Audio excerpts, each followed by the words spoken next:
Hello everyone and welcome to Thrifty Kaniffy. Well, today we're going to be taking a look at a brand that I have not really spent a lot of time with on the channel, and this is a true classic, one that deserves to be in anyone's collection. This is from a company that's more than 160 years old, got their start in the late 1820s, and have been around ever since. The Sheffield maker out of England. You're not going to see just a ton of these in the US available. There's just not a lot of retailers that offer them. And those that do, they're a little pricey. This is just meant to be a budget style knife, very basic handle on this. They're low end knife. They also have a premium line, which this is not. So this is really meant to be their budget end for what they make.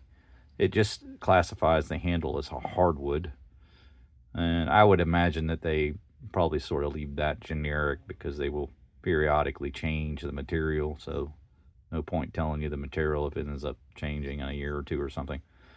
But in any case, this particular example I have here has some fantastic wood on it.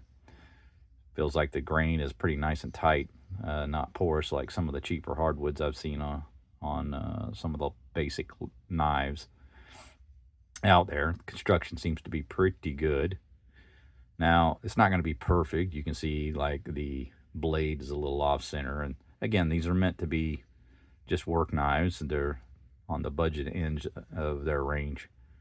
They do actually offer a premium range that Lee White is actually responsible for, and those are remarkable knives and are polished and just a completely different style knife when you compare the price and so forth. But these are just really basic, and they've got 420, what they're calling 420H stainless steel.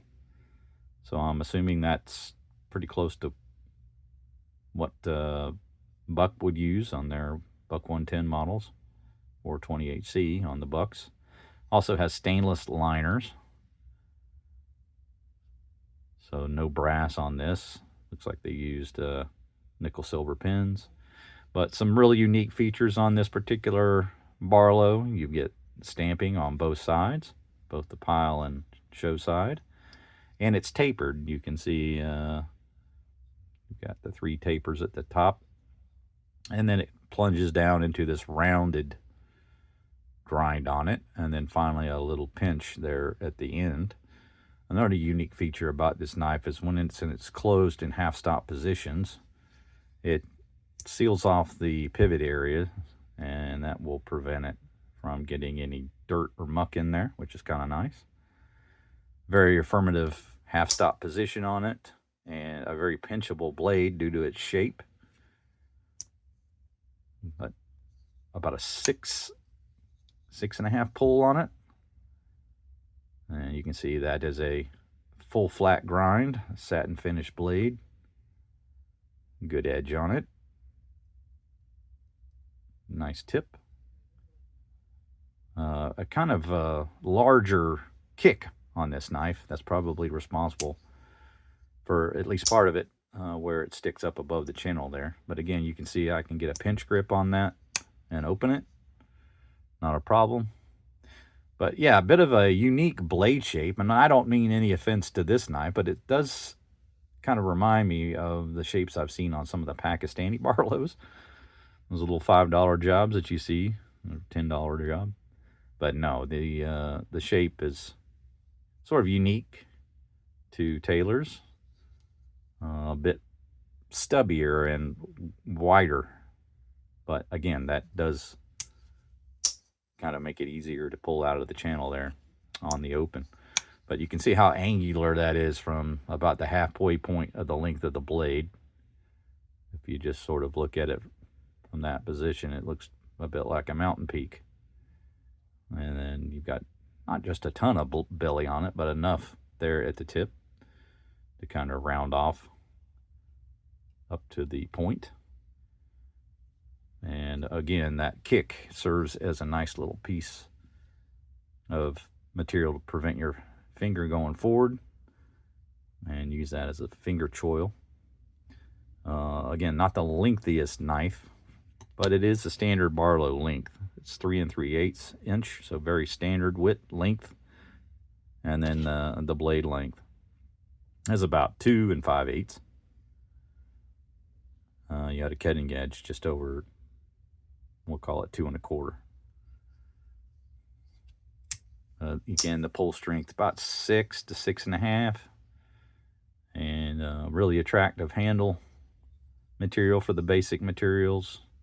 Again, you can go way up in price to get their premium line, and it will have polished bolsters, polished blade, polished handles. It'll be completely polished out, but this is just the basic one. And I want to say for the one place that I saw them available over here, they were $76.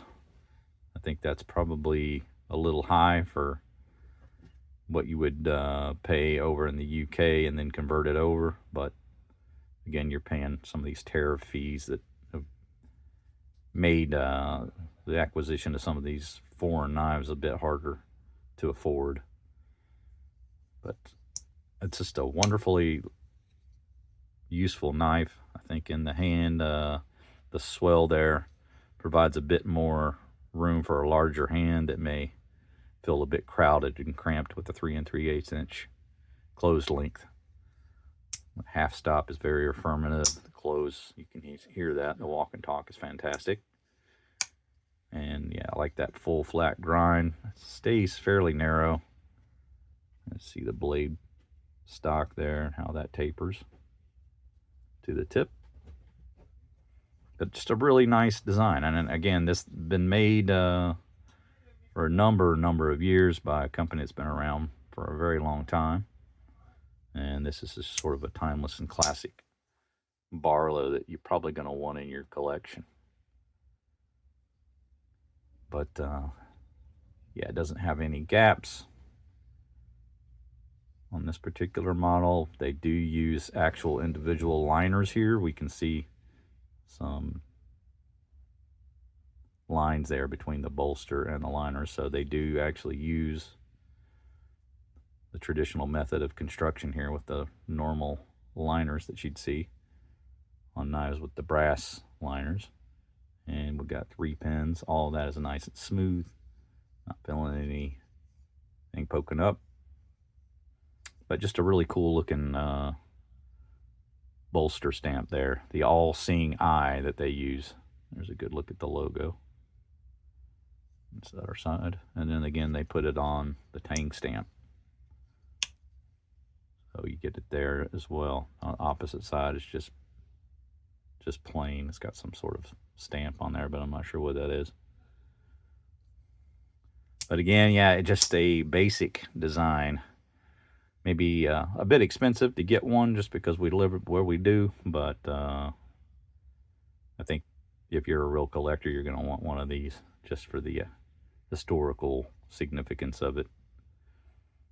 But hope you enjoyed my look at the Taylor Eyewitness Model 100. Thank you for spending some time with me today. If you enjoyed the review, make sure you like, subscribe, and maybe hit the bell to be made aware of future videos.